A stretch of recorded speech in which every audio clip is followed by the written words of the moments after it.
한소라는 결혼 5년차 주부였다. 그녀의 삶은 넓고 깨끗하지만 차가운 시댁 부엌의 식탁처럼 모든 것이 정해진 규칙에 따라 움직였다. 시어머니 초의 여사는 매사 완벽을 추구하는 분이었다. 식탁 위 접시의 위치부터 숟가락 놓는 방향까지, 심지어 매일의 식단까지도 그녀의 통제 아래 있었다. 소라는 이런 촘촘한 규칙 속에서 숨막히는 결혼 생활을 이어가고 있었다. 똑, 똑, 똑, 도마 위에서 식칼이 무르게 익은 애호박을 규칙적으로 써는 소리가 울렸다. 오늘은 시어머니가 좋아하는 애호박 볶음과 남편 준호가 즐겨 먹는 김치찌개였다. 냄비 안에서 푹 익은 김치찌개는 매콤한 냄새를 풍겼지만 소라의 코에는 그저 오래된 집안의 습한 냄새처럼 느껴졌다. 식사를 준비하는 그녀의 손길은 능숙했지만 마음은 늘 공허했다. 저녁 식사 시간, 시어머니 최 여사는 상석에 앉아 무표정한 얼굴로 수저를 들었다. 남편 준호는 시어머니 옆에 앉아 있었고 시동생 민주는 늘 그랬듯 식탁에 앉자마자 스마트폰을 손에 쥐었다. 소라는 묵묵히 시어머니와 남편, 시동생의 밥그릇에 밥과 국을 떠주었다. 식사는 늘 그렇듯 고요했다. 간혹 시어머니가 이 반찬은 좀 짜구나, 김치찌개 간이 싱거워 라며 지적하는 소리만이 정적을 깼다. 누구도 솔에게 고맙다는 말 한마디 하지 않았다. 그녀는 그저 이 집안의 식사를 책임지는 그림자 같은 존재였다. 식사가 끝나자마자 민주는 하품을 하며 방으로 들어갔고 준호는 잘 먹었습니다. 어머니라는 한마디와 함께 서재로 향했다. 시어머니는 아무 말 없이 자리에서 일어났다. 소라는 혼자 식탁에 남아 차가운 그릇들을 치웠다. 그녀는 김이 식어버린 찌개를 한 숟갈 뜨고 남은 반찬을 깨작거렸다. 그녀의 식사는 늘 이렇게 모두가 잠든 후에나 가능했다. 텅 빈 식탁에 홀로 앉아 창밖의 어둠을 바라보는 소라의 눈은 어딘가 공허했다. 이 집은 그녀에게 안식처가 아닌 갇혀있는 새장과 같았다. 소라는 남편 준호에게 사랑받는다고 느껴본 적이 거의 없었다. 준호는 늘 바쁘다는 핑계로 그녀에게 무관심했고 그녀의 감정은 철저히 외면당했다. 그는 민준의 문제에 항상 시달렸지만 솔에게는 단 한 번도 속마음을 털어놓지 않았다. 그녀의 유일한 일상은 시어머니의 통제와 남편의 무관심 속에서 조용히 흘러갔다. 어느 비 오는 날 오후, 소라는 우산을 쓰고 시장을 나서던 길이었다. 눅눅한 공기와 빗소리가 마음을 더욱 가라앉게 만들었다. 낡은 상가 건물 앞에서 작은 소란이 일었다. 꼬부랑 할아버지 한 분이 리어케 싣고 온 떡볶이와 어묵이 바닥에 나뒹굴고 있었다. 옆에는 교복을 입은 학생들이 할아버지를 애워싸고 낄낄거리고 있었다. 야, 할배, 떡볶이 맛없잖아. 이거 먹고 배탈 나면 어쩔 거야. 아이들은 할아버지에게 돈을 던지며 비아냥거렸다. 할아버지는 힘없이 주저앉아 흩어진 떡볶이를 주워 담으려 애썼지만 몸이 성치 않아 보였다. 주변을 지나던 사람들은 모두 흘긋거리며 지나갈 뿐 아무도 선뜻 나서지 않았다. 소라는 잠시 망설였다. 시어머니에게 들키면 또 잔소리를 들을 것이 뻔했기 때문이다. 하지만 할아버지의 주름진 얼굴에 어린 슬픔과 무력감이 그녀의 마음을 아프게 했다.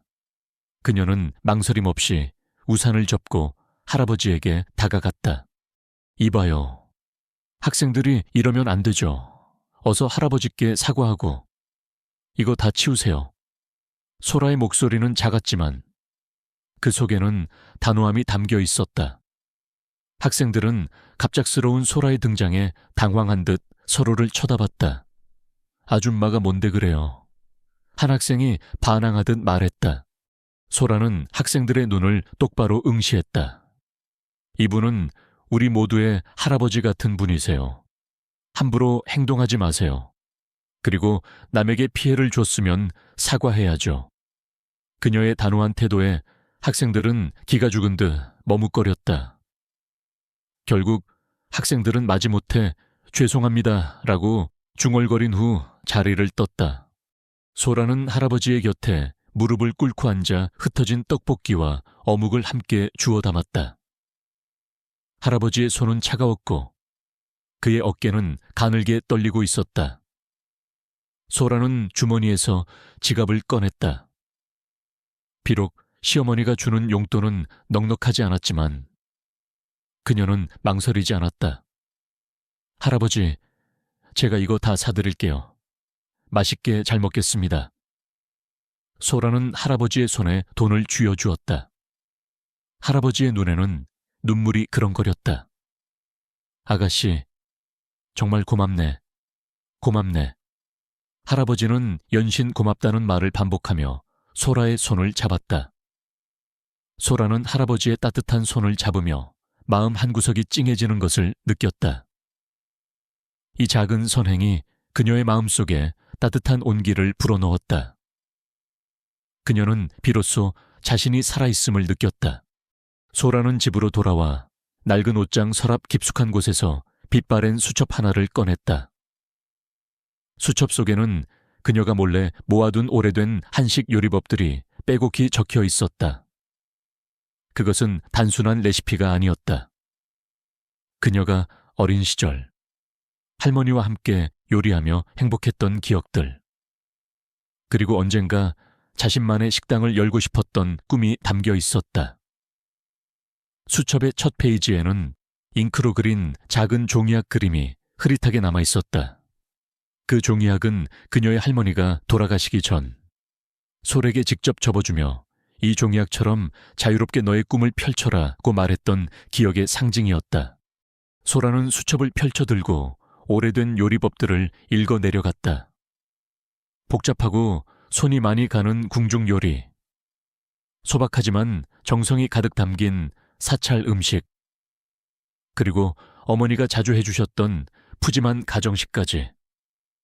그녀는 그 모든 요리들을 마음속으로 그려보았다. 그녀의 눈은 그림을 그릴 때처럼 반짝였다. 그녀는 결혼 후 시어머니의 통제 아래 자신의 요리 재능과 열정을 억눌러 왔다. 시어머니는 늘 여자가 무슨 요리사냐, 집에서 살림이나 잘해 라고 말했고, 남편 준호 또한 그녀의 꿈을 무시했다. 결국 요리에 대한 열정은 그녀의 마음속 깊은 곳에 묻혀버렸다. 가끔 소라는 동네 도서관의 한적한 구석에 앉아 이 수첩을 펼쳐보곤 했다. 그곳의 낡은 책 냄새는 그녀에게 위안을 주었다. 사서 할머니 50대 후반, 인자하고 온화한 인상는 그런 소라를 늘 조용히 지켜보았다. 할머니는 늘 두터운 안경 너머로 소라의 수첩을 흘긋거리곤 했다. 할머니의 눈빛은 따뜻하면서도 예리했다. 그녀는 소라의 낡은 수첩 속에서 단순한 그림이 아닌 잊혀진 재능과 억눌린 열정을 읽어내는 듯했다. 가끔 할머니는 솔에게 젊은 아가씨, 요리 연구가인가 그림 솜씨도 좋네 라고 묻곤 했다. 소라는 그때마다 수줍게 고개를 끄덕일 뿐이었다.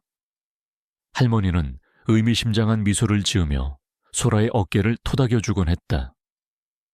이 낡은 수첩과 요리법들은 소라의 내면에 깊이 잠들어 있던 진정한 자아에 대한 작은 실마리였다. 그녀는 자신도 모르는 사이에 거대한 폭풍의 전야를 보내고 있었다.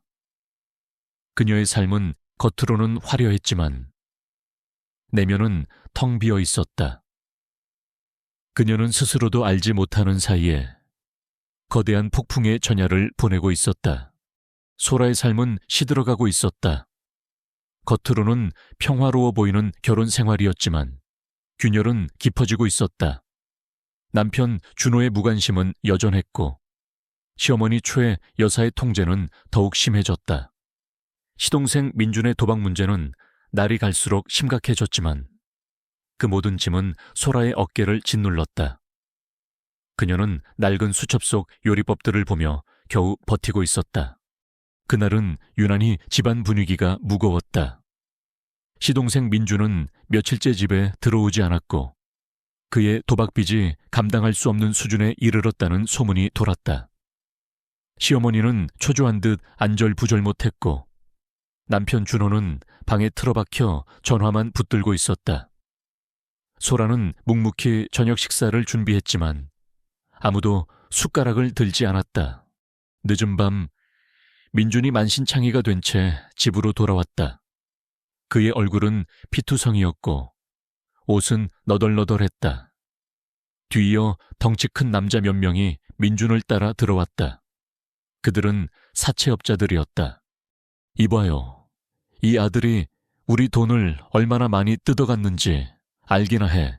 빨리 돈 내놔, 안 그러면 이 집을 그냥 두지 않을 거야. 사채업자들의 목소리는 험악했고 그들의 눈은 살벌했다.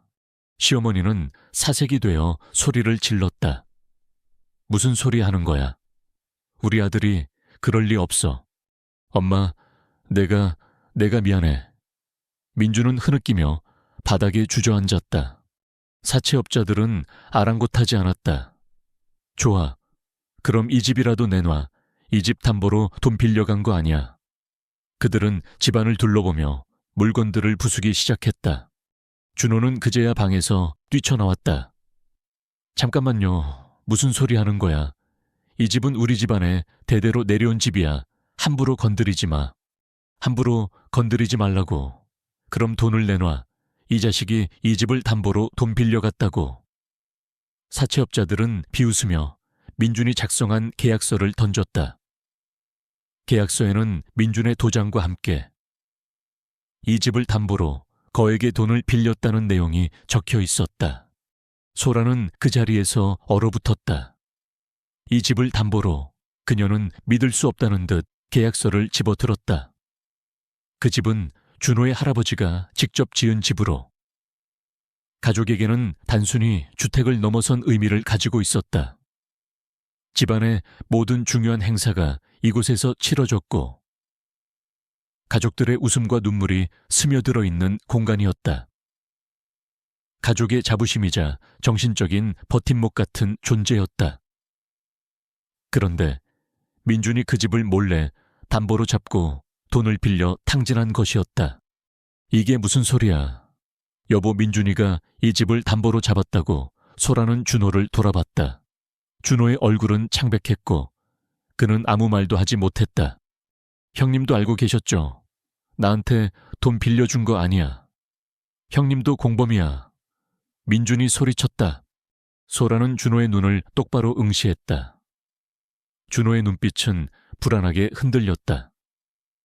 그는 민준의 도박빚과 사채업자들의 협박에 시달리면서도 이 사실을 솔에게 숨겨왔던 것이다. 그는 자신이 이 집을 팔아 민준의 빚을 갚고 새로운 삶을 시작하려 했던 자신의 계획이 수포로 돌아가자 극도의 공포에 사로잡혔다. 시어머니는 그제야 상황을 파악한 듯 소리를 질렀다. 이런 못된 놈, 네가 감히 우리 집안을 팔아먹어. 네가 어떻게 내게 이럴 수 있어. 그녀는 민준의 뺨을 때렸다. 사채업자들은 아랑곳하지 않았다. 돈 안 내놓으면 이 집 부셔버릴 거야. 당장 꺼져. 그들은 집안의 가구들을 부수기 시작했다. 집안은 순식간에 아수라장이 되었다. 결국 그들은 다음 날까지 돈을 갚지 않으면 집을 비우라는 통보를 남기고 떠났다. 집안은 폐허처럼 변했다. 부서진 가구들과 흩어진 물건들 사이에서 시어머니는 흐느꼈고 준호는 망연자실한 표정으로 주저앉았다. 민주는 자신의 잘못을 후회하며 몸을 떨었다. 소라는 그 모든 것을 지켜보았다. 그녀의 마음속에서는 절망과 함께 강렬한 분노가 치밀어 올랐다. 그녀는 그들에게 이 집이 어떤 의미였는지, 그리고 그녀가 이 집을 위해 얼마나 헌신했는지 그들은 알지 못했다. 그녀는 그들에게 철저하게 배신당했다. 그녀는 더 이상 이렇게 살아갈 수 없었다. 그녀는 이혼을 결심했다. 이 고통스러운 굴레를 끊어내고 자신의 삶을 되찾아야 했다. 그녀는 이제 더 이상 그들의 그림자 속에서 살지 않을 것이라고 다짐했다. 다음 날 아침 소라 가족은 정든 집을 떠나야 했다. 그들이 이사갈 곳은 도심 외곽의 낡은 빌라였다. 좁고 허름한 빌라를 본 시어머니는 한숨을 쉬며 주저앉았다. 내가 이런 곳에서 살게 될 줄이야. 그녀의 목소리에는 원망과 절망이 가득했다. 준호는 아무 말 없이 짐을 옮겼고 민주는 자신의 잘못 때문에 고개를 들지 못했다. 소라는 그들의 모습에서 아무런 희망도 찾을 수 없었다. 그녀는 이곳이 더 이상 그녀의 보금자리가 아니라는 것을 직감했다. 새로운 빌라는 좁고 습했다. 시어머니는 계속해서 소라를 타박했다. 네가 재수가 없어서 우리 집안이 이렇게 망했어. 네가 우리 민준이 도박도 못 말렸잖아. 그녀는 모든 것을 소라의 탓으로 돌렸다. 준호는 여전히 무관심했고 민주는 빚 독촉에 시달리며 종종 집에서 사라지곤 했다. 소라의 삶은 더욱 피폐해졌다. 그녀는 밥벌이를 해야 한다는 강박에 시달렸다. 소라는 낡은 수첩을 꺼내 들었다. 수첩 속 종이약 그림은 그녀의 할머니가 물려준 꿈이었다. 이 종이약처럼 자유롭게 너의 꿈을 펼쳐라. 할머니의 목소리가 귓가에 맴돌았다. 소라는 자신의 유일한 희망인 요리 재능을 통해 이 상황을 극복할 방법을 찾아야겠다고 결심했다. 그녀는 시장에서라도 일을 시작하여 돈을 벌어야 했다. 그녀는 동네 시장을 돌아다니며 일자리를 알아봤다. 하지만 그녀는 경력도 없고 나이도 어린 편이 아니었기에 번번이 거절당했다. 사람들은 그녀를 무시했고 그녀의 초라한 행색을 비웃었다. 그녀의 마음은 점점 더 지쳐갔다. 그녀는 자신이 얼마나 나약한 존재인지를 다시금 깨달았다. 그러던 중 소라는 시장 한 구석에서 작은 떡볶이 포장마차를 발견했다. 주인은 꼬부랑, 할머니 70대 후반, 인자하고 온화한 인상이었다. 소라는 할머니의 얼굴을 보자마자 며칠 전 그녀가 도와주었던 그 할아버지의 모습이 떠올랐다. 소라는 용기를 내어 할머니에게 다가갔다. 할머니, 혹시 여기서 일할 사람 구하시나요? 소라의 목소리는 작았지만 그 속에는 간절함이 묻어 있었다. 할머니는 소라의 얼굴을 물끄러미 바라봤다. 그녀의 눈빛은 피로했지만 어딘가 모르게 따뜻함이 느껴졌다. 젊은 아가씨가 이런 곳에서 뭘 한다고 그래, 힘들 텐데. 할머니는 무심하게 대답했다.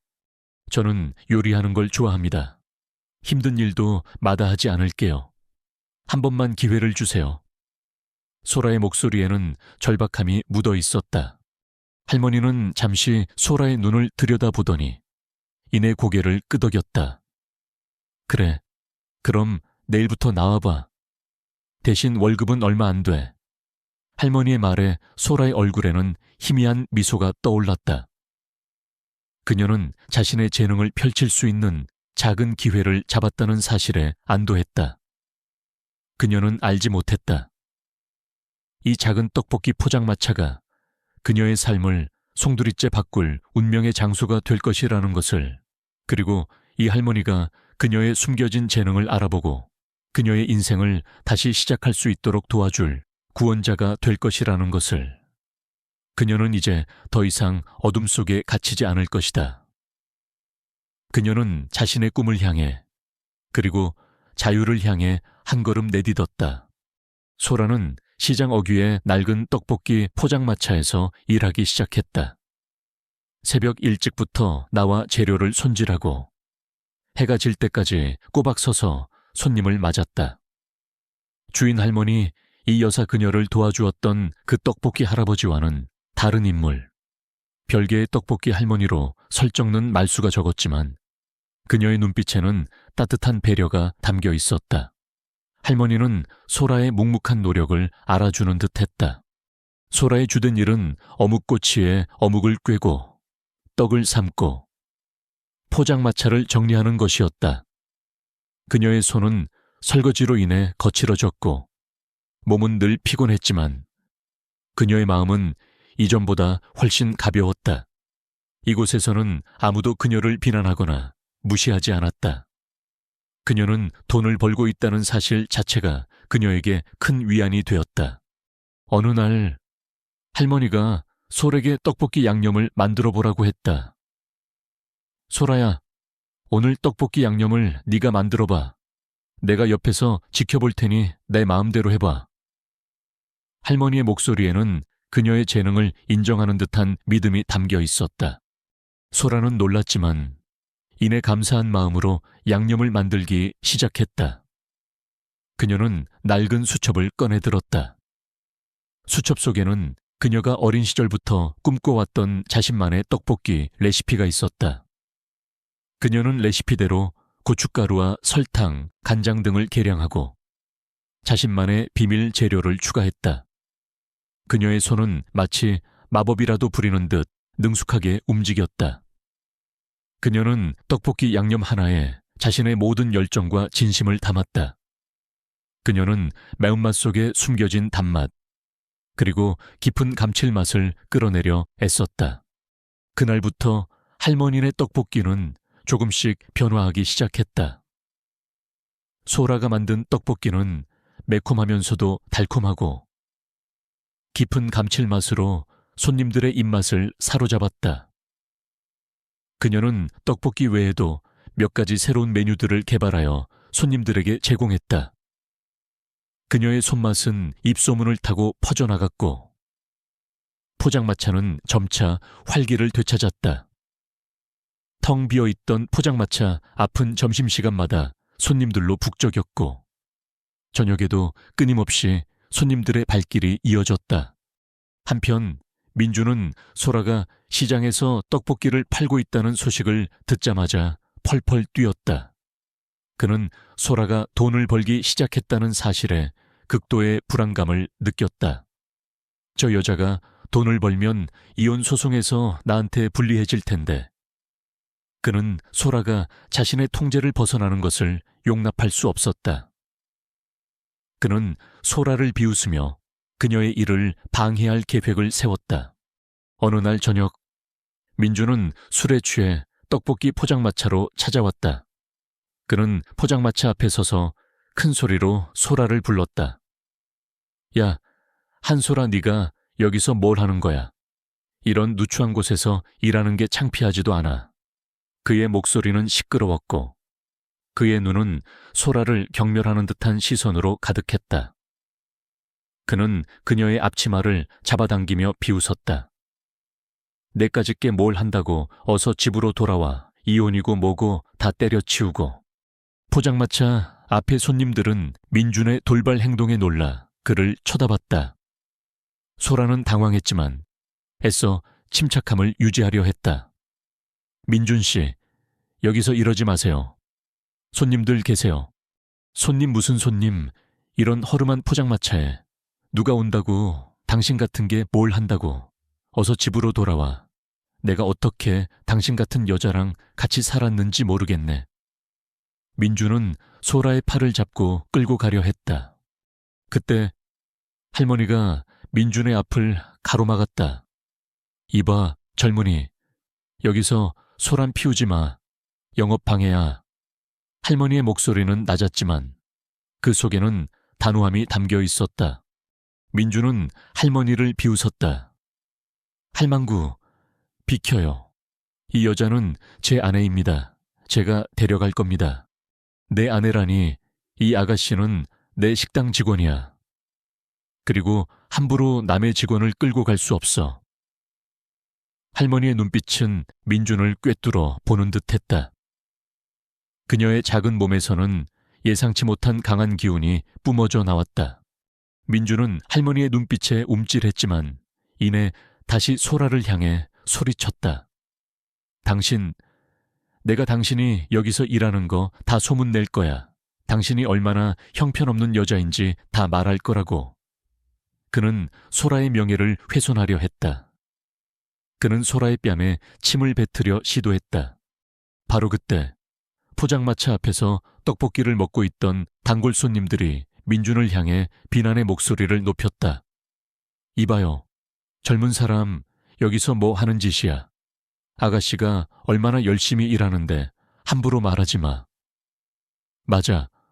아가씨 덕분에 떡볶이 맛이 더 좋아졌어. 당신 같은 사람이 함부로 비난할 자격 없어.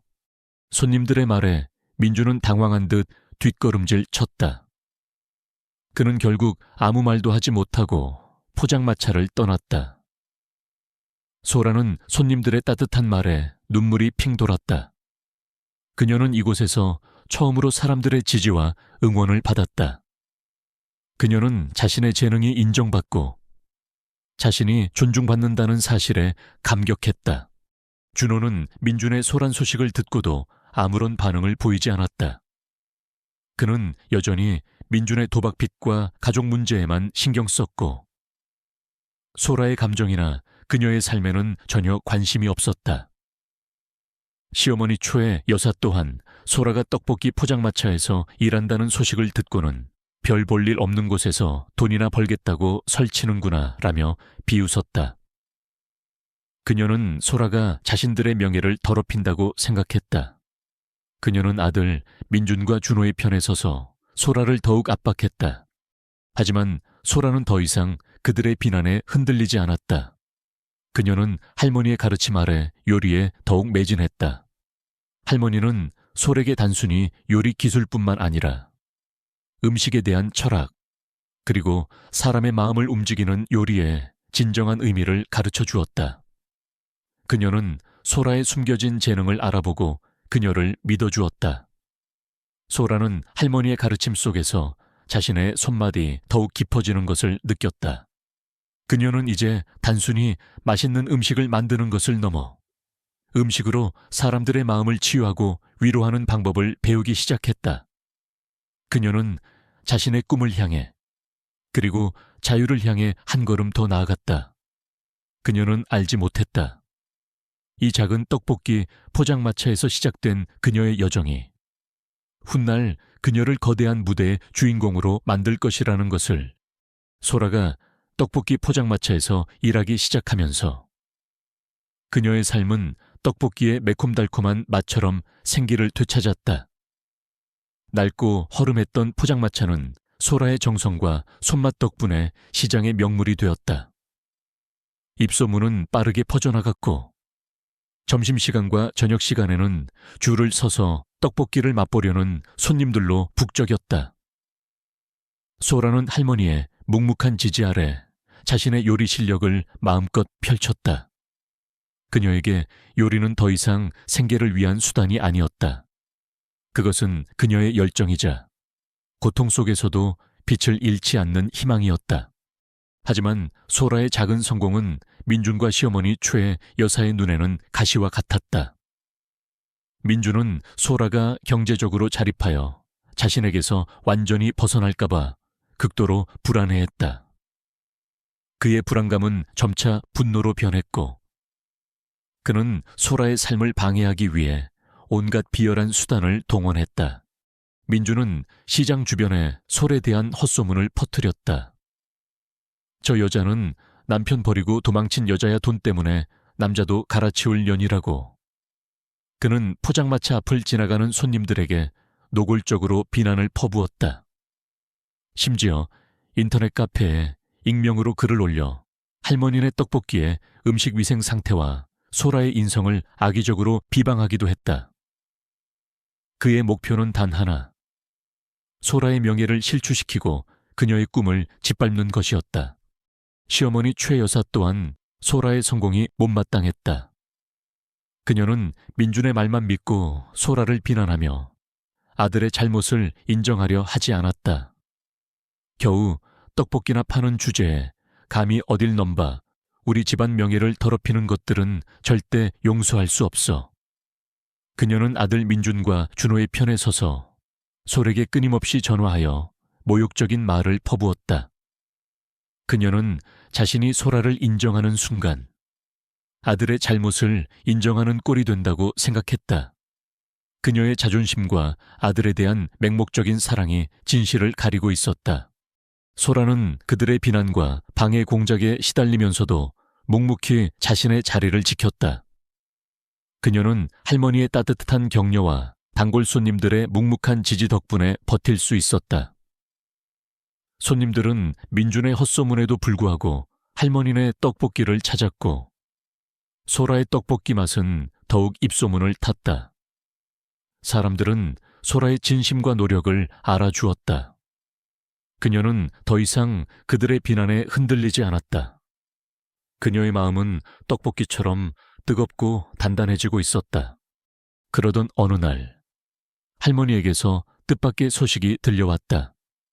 소라야, 다음 달에 전국 전통요리 대회가 열린다더라. 방송 중계도 되고 우승자에게는 막대한 상금과 함께 유명 음식 평론가와의 협업 기회까지 주어진다고 했다. 우리 떡볶이의 명예도 걸려 있고 내 실력도 세상에 알릴 기회가 될 게다. 할머니의 눈빛에는 솔에 대한 깊은 신뢰와 기대가 담겨 있었다. 소라는 놀랐다. 전국 전통 요리 대회는 꿈의 무대였다.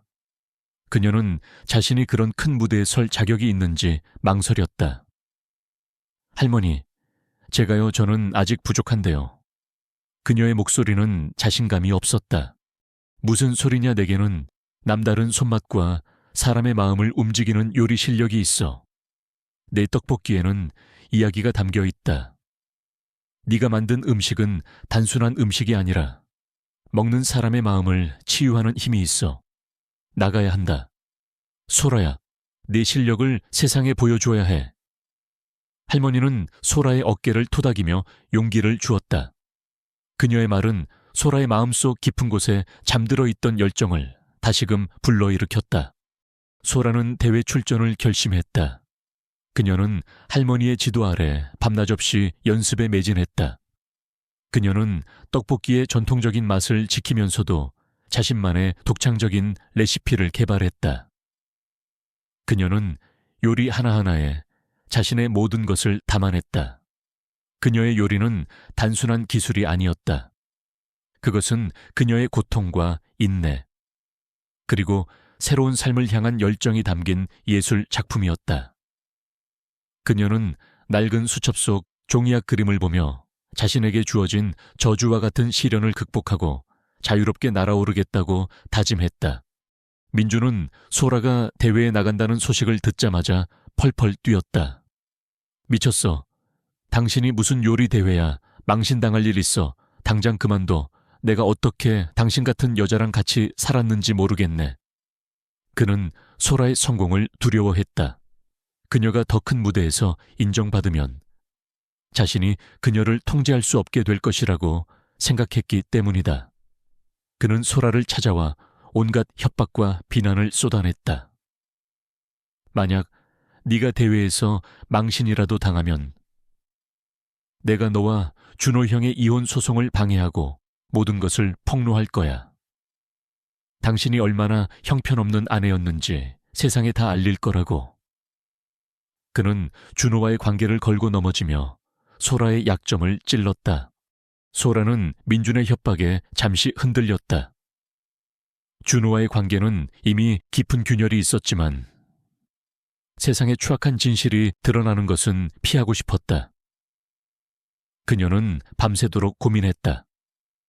하지만 그녀는 이내 마음을 다잡았다. 그녀는 더 이상 민준의 그림자 속에서 숨어 살지 않을 것이라고 다짐했다. 그녀는 민준의 협박에 정면으로 맞서기로 결심했다. 그녀는 자신에게 숨겨진 모든 힘을 끌어내어 이 시련을 극복할 것이다. 대회 날이 밝았다. 소라는 할머니와 함께 대회장으로 향했다. 거대한 경기장은 수많은 사람들과 카메라들로 북적였다. 전국에서 모인 유명 셰프들과 참가자들 사이에서 소라는 초라하게 느껴졌다. 하지만 그녀는 할머니의 따뜻한 격려를 받으며 용기를 냈다. 할머니는 소라의 손을 꼭 잡으며 말했다. 소라야, 네가 만드는 떡볶이는 세상에서 가장 따뜻한 떡볶이란다. 네 진심을 담아. 그러면 된다. 민주는 대회장 한 구석에 서서 소라를 노려보고 있었다. 그의 옆에는 시어머니 최 여사도 함께였다. 최 여사의 얼굴에는 여전히 소라를 향한 불만과 비난이 가득했다. 그녀는 소라가 대회에서 망신이라도 당해서 다시 자신의 통제 아래 들어오기를 바라는 듯했다. 그녀는 여전히 아들의 잘못을 인정하지 않고 모든 것을 소라의 탓으로 돌리고 있었다. 준호는 멀리서 이 모든 상황을 무표정하게 지켜보고 있었다. 그는 소라의 성공이 자신에게 어떤 의미를 가져다 줄지, 그리고 민준의 행동이 어떤 결과를 초래할지 전혀 알지 못했다. 대회가 시작되었다. 주제는 나의 삶을 담은 전통 요리였다. 소라는 숨을 깊게 들이쉬었다. 그녀는 자신에게 주어진 재료들을 보며 생각에 잠겼다. 그녀는 단순한 요리를 넘어 자신의 삶과 이야기를 담아내고 싶었다. 그녀의 손은 주저없이 움직였다. 칼질 소리, 프라이팬에 재료를 볶는 소리, 냄비에서 김이 모락모락 피어나는 소리가 요란한 대회장 안에 울려 퍼졌다. 그녀는 모든 것을 잊고 오직 요리에만 집중했다. 그녀의 눈빛은 불꽃처럼 타올랐다. 그녀는 이 요리 하나에 자신의 모든 것을 걸었다. 그녀의 요리는 단순한 떡볶이가 아니었다. 그것은 그녀의 지난 세월, 고통과 인내, 그리고 새로운 삶을 향한 강렬한 염원이 담긴 그녀만의 이야기였다. 그녀는 자신의 요리를 통해 세상에 자신의 목소리를 들려주고 싶었다. 전국 전통 요리 대회의 열기는 뜨거웠다. 소라는 모든 것을 잊고 오직 요리에만 집중했다. 그녀의 손끝에서 탄생하는 요리는 단순한 음식을 넘어 그녀의 고통과 인내, 그리고 새로운 삶을 향한 강렬한 염원이 담긴 예술 작품이었다. 그녀는 낡은 수첩 속 종이학 그림을 떠올리며 할머니의 가르침처럼 자유롭게 자신의 꿈을 펼치겠다고 다짐했다. 주어진 시간이 끝나고 심사가 시작되었다. 심사위원들은 참가자들의 요리를 하나하나 맛보며 날카롭게 평가했다. 유진의 차례가 다가왔다. 그녀는 긴장했지만 자신의 요리에 대한 확신이 있었다. 그녀가 제출한 요리는 삶의 매운맛, 희망의 단맛이라는 이름의 떡볶이였다. 겉보기에는 소박한 떡볶이였지만 그 속에는 소라의 지난 세월과 그녀의 이야기가 고스란히 담겨 있었다. 심사위원들은 소라의 떡볶이를 한 숟갈씩 맛보았다. 그들의 표정에는 처음에는 의아함이 스쳐 지나갔다. 다른 참가자들의 요리처럼 화려하거나 독특하지 않았기 때문이다. 민주는 비웃는 듯한 미소를 지었고 시어머니 초의 여사는 불안한 듯 입술을 깨물었다. 준호는 여전히 무표정하게 멀리서 지켜볼 뿐이었다. 바로 그때였다. 심사위원 중 한 명인 유명한 음식 평론가이자 미식가인 박세영 60대. 날카로운 눈매와 뛰어난 미각을 가진 심사위원 이 떡볶이 한 조각을 맛보더니 갑자기 눈물을 글썽였다. 그는 평소 냉철하고 감정을 드러내지 않는 것으로 유명한 인물이었다. 그의 돌발적인 행동에 대회장 안의 모든 사람들이 놀라 그를 쳐다봤다. 민준과 최 여사의 얼굴에서는 비웃음이 사라지고 당황한 기색이 역력해졌다. 박 평론가는 숟가락을 내려놓고 말했다. 이 떡볶이는 단순히 매콤달콤한 맛이 아닙니다. 이 맛은 마치 오랜 시련 끝에 찾아온 희망의 맛 같습니다. 처음에는 강렬한 매운맛이 혀를 자극하지만 이내 따뜻한 단맛과 깊은 감칠맛이 입안 가득 퍼집니다. 이 맛은 우리 돌아가신 할머니가 제게 만들어주시던 떡볶이와 똑같습니다. 할머니는 늘 삶은 고통스럽지만 그 속에는 늘 희망의 단맛이 숨어 있다고 말씀하셨죠.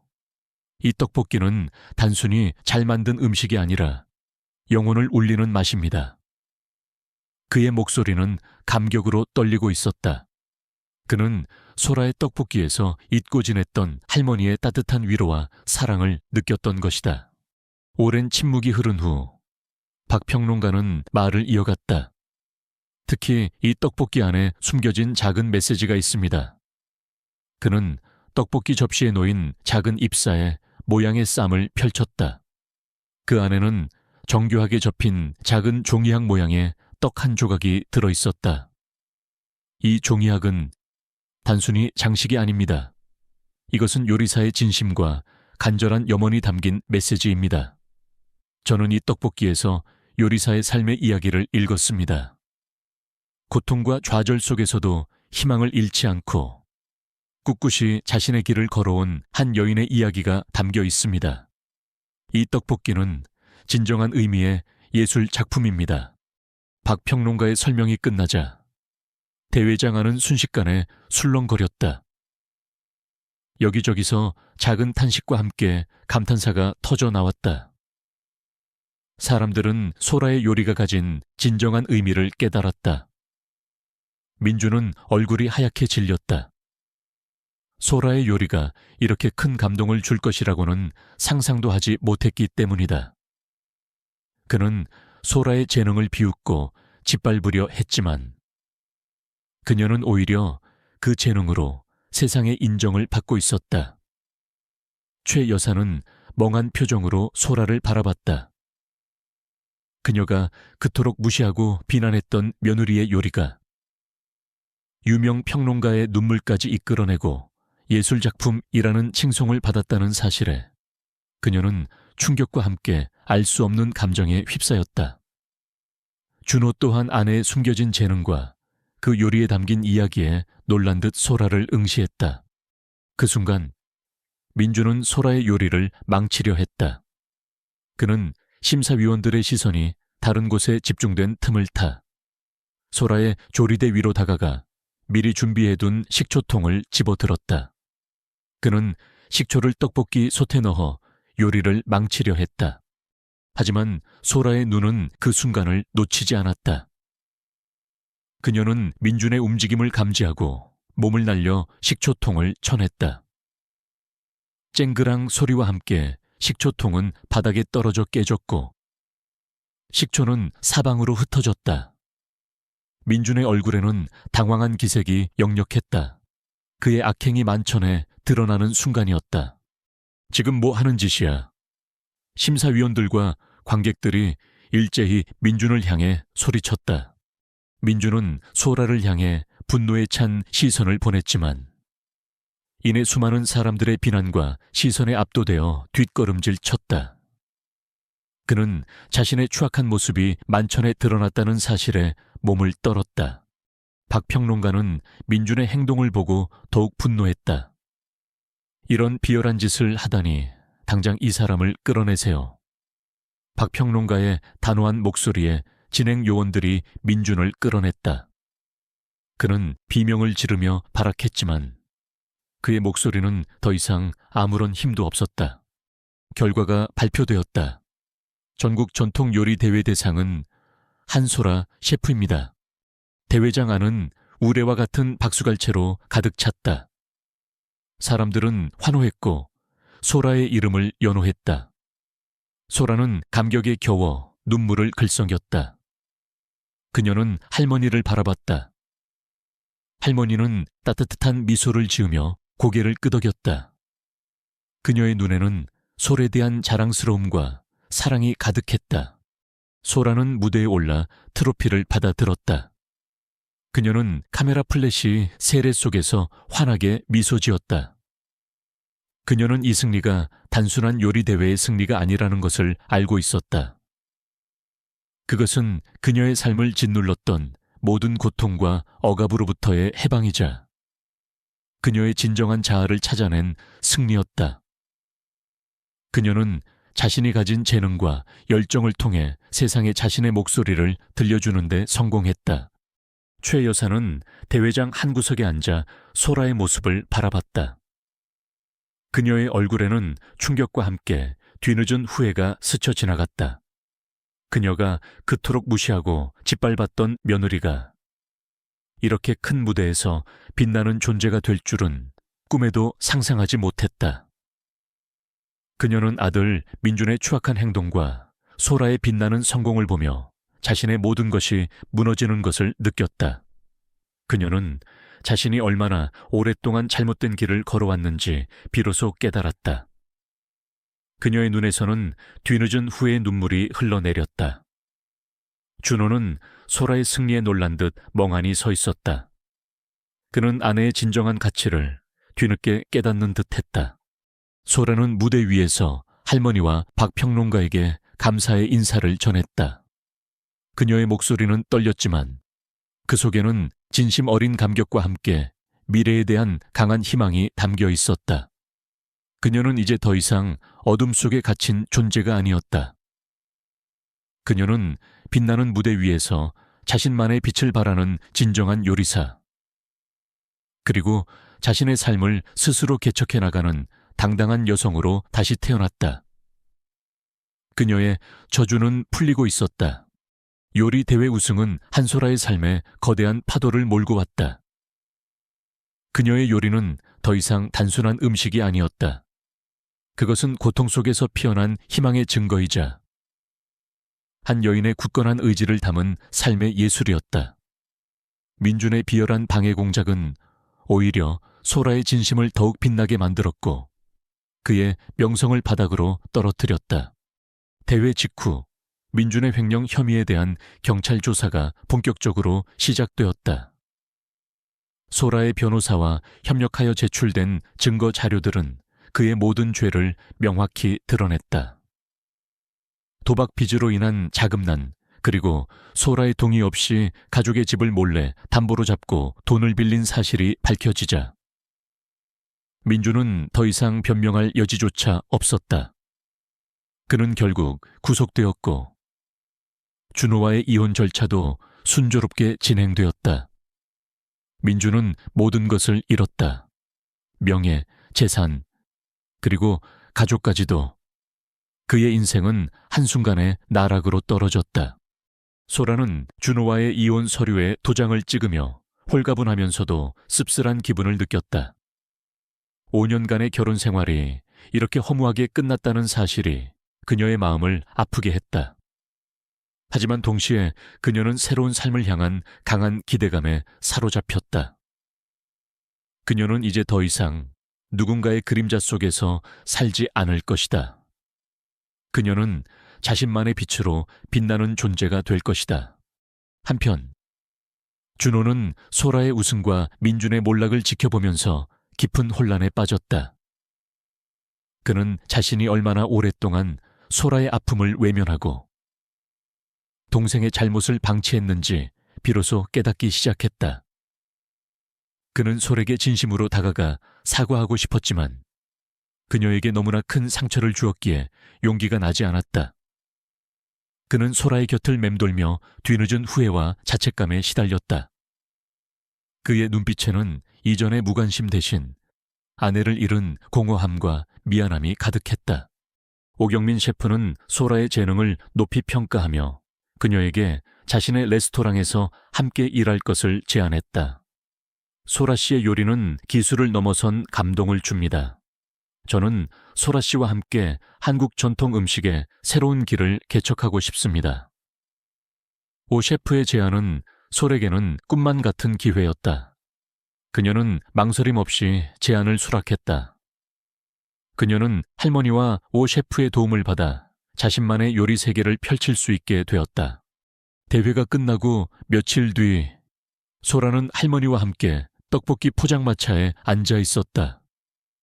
떡볶이 냄비에서는 매콤달콤한 김이 모락모락 피어올랐고 고소한 어묵 냄새가 시장 골목에 퍼졌다. 할머니는 소라의 손을 잡고 따뜻하게 말했다. 잘했다. 소라야, 네가 네 빛을 찾았으니 이제 내 역할은 다한 것 같구나. 이 포장마차는 내게 넘겨줄 때가 된 것 같구나. 할머니의 목소리에는 솔에 대한 깊은 신뢰와 함께 오랜 세월을 지켜온 포장마차에 대한 애정이 담겨 있었다. 소라는 놀랐다. 할머니, 무슨 말씀이세요? 제가 어떻게 이 포장마차를... 내게는 이 포장마차를 지켜나갈 자격이 충분하다.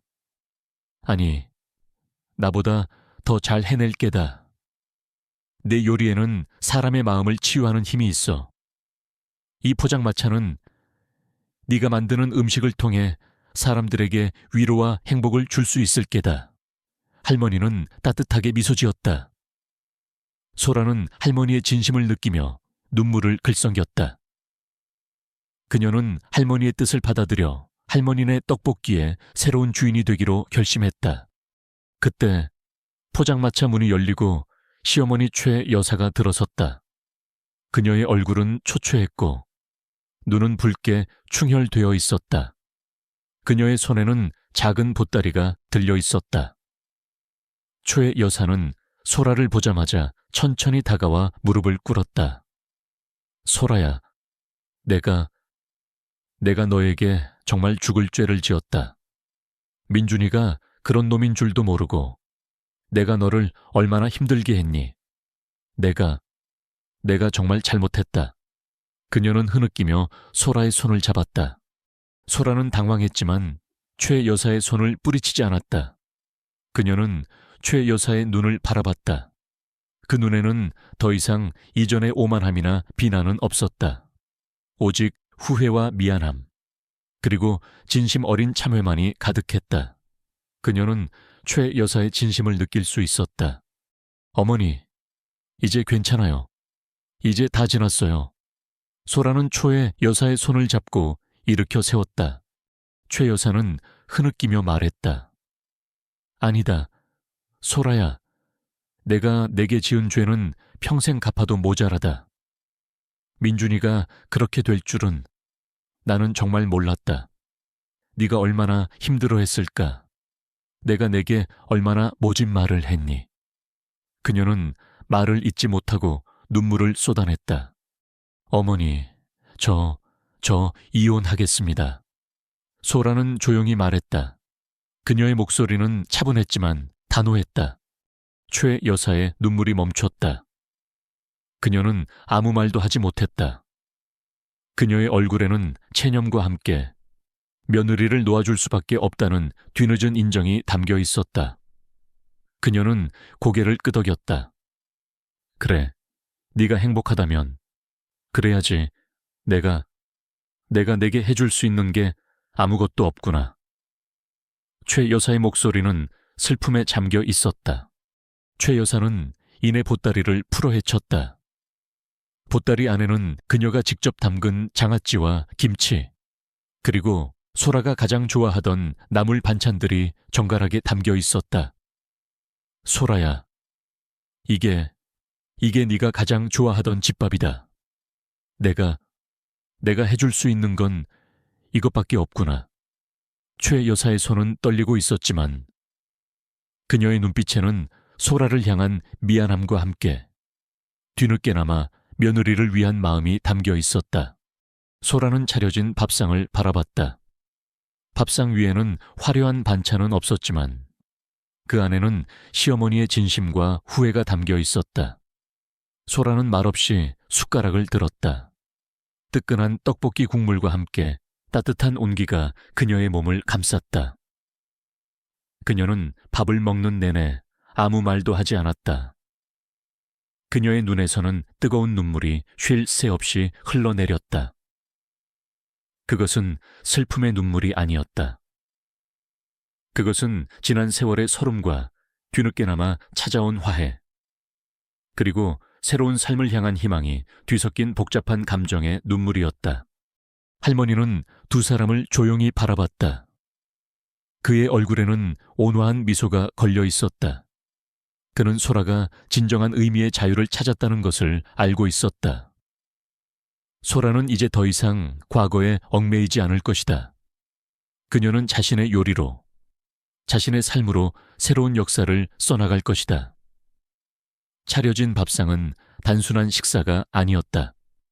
그것은 소라와 시어머니 사이에 오랜 갈등을 녹이고 새로운 시작을 알리는 화해의 밥상이었다.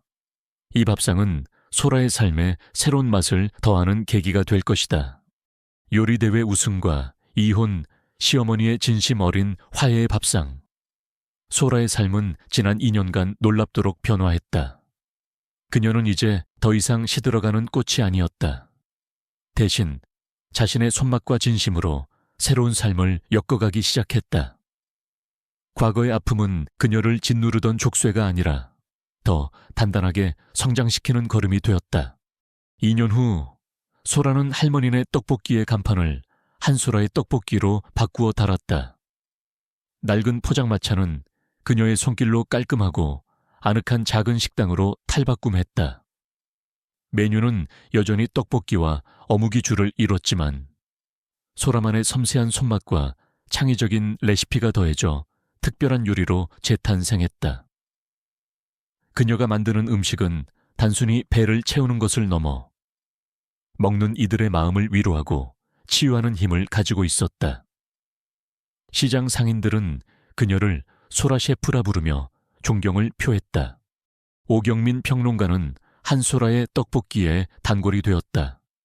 그는 유진의 요리 철학에 깊이 공감하며 그녀의 요리가 가진 깊은 감동을 여러 매체를 통해 알렸다. 김노인은 건강상의 이유로 일선에서 물러났지만 여전히 식당의 정신적 지주로 남아 소에게 따뜻한 조언을 아끼지 않았다. 식당은 늘 손님들로 북적였다. 사람들은 소라의 떡볶이 맛에 감탄하며 그녀의 이야기에 귀 기울였다. 소라는 자신의 성공을 주변과 나누는데 망설이지 않았다. 그녀는 매달 한 번씩 마음치유 요리 교실을 열었다. 특히 경제적으로 어렵거나 마음의 상처를 안고 살아가는 여성들에게 요리의 즐거움과 자립의 기회를 제공하고자 했다. 그녀는 자신의 경험을 통해 얻은 지혜를 나누며 참가자들에게 희망과 용기를 심어주었다. 주방은 늘 웃음소리와 맛있는 냄새로 가득했고 그곳에서 새로운 꿈들이 연그러갔다. 그리고 소라는 할머니가 돌아가시기 전 자신에게 접어주었던 종이학의 의미를 잊지 않았다. 그녀는 식당 한쪽 벽에 할머니와 함께 찍은 사진과 함께 할머니가 접어주었던 종이학을 액자에 넣어 걸어두었다. 그것은 그녀에게 영원한 영감이자 자유로운 삶을 향한 끊임없는 원동력이었다. 시어머니 초의 여사는 이제 더 이상 냉담한 시어머니가 아니었다. 그녀는 민준의 몰락과 준호의 뒤늦은 후회, 그리고 소라의 눈부신 성공을 지켜보면서 깊이 반성했다. 그녀는 매주 한소라의 떡볶이를 찾아와 소라를 돕거나 김노인과 함께 마루에 앉아 정겹게 이야기를 나누곤 했다. 그녀는 이제 소라를 진심으로 아끼고 사랑했다. 소라 또한 최 여사의 진심을 받아들였다. 두 사람은 고된 세월을 함께하며 쌓였던 오해와 갈등을 털어내고 진정한 가족으로서 서로를 보듬어 주었다. 최 여사는 여전히 소라가 가장 좋아하던 나물 반찬을 직접 만들어 가져오며 소라야, 이거 네가 제일 좋아하던 집밥 아니냐. 맛있게 먹어라 라고 말하곤 했다. 그들의 관계는 음식으로 이어진 따뜻한 정으로 더욱 단단해졌다. 준호도 가끔 식당에 들러 소라와 최 여사를 도왔다. 그는 여전히 말수가 적었지만 그의 눈빛에는 예전의 무관심 대신 아내와 어머니에 대한 미안함과 존경심이 담겨 있었다. 늦은 오후, 소라는 식당 주방에 앉아 차분히 숨을 고르고 있었다. 하루의 피로가 몰려왔지만 그녀의 마음은 평화로웠다. 그때 유치원에서 돌아온 준호의 아들, 즉 소라의 손주 철수가 달려와 그녀의 품에 안겼다. 할머니, 제가 유치원에서 그림 그렸어요. 철수는 자랑스럽게 종이 한 장을 내밀었다. 소라는 철수의 그림을 받아들었다. 그림 속에는 알록달록한 크레파스로 그려진 가족의 모습이 있었다. 아빠 준호, 삼촌 민준, 그리고 시어머니 초애 여사가 각자의 위치에 서 있었다. 그런데 소라의 눈에 들어온 것은 다른 무엇보다도 특별한 부분이었다. 그림 한가운데 최 여사와 소라가 서로의 손을 꼭 잡고 활짝 웃고 있는 모습이 그려져 있었다. 둘 사이의 공간에는 작은 하트가 여러 개 그려져 있었고 그 위에 사랑하는 할머니와 엄마라고 삐뚤빼뚤한 글씨로 쓰여 있었다. 소라의 눈에서는 뜨거운 눈물이 흘러내렸다. 그녀는 철수의 그림 속에서 자신과 시어머니 사이에 지난 모든 갈등과 화해, 그리고 이제 막 피어난 진정한 사랑과 이해를 보았다. 그것은 지난 세월의 고통을 모두 치유하고도 남을 만큼 따뜻하고 감격스러운 순간이었다. 그녀는 철수의 작은 손을 잡고 꼭 껴안았다.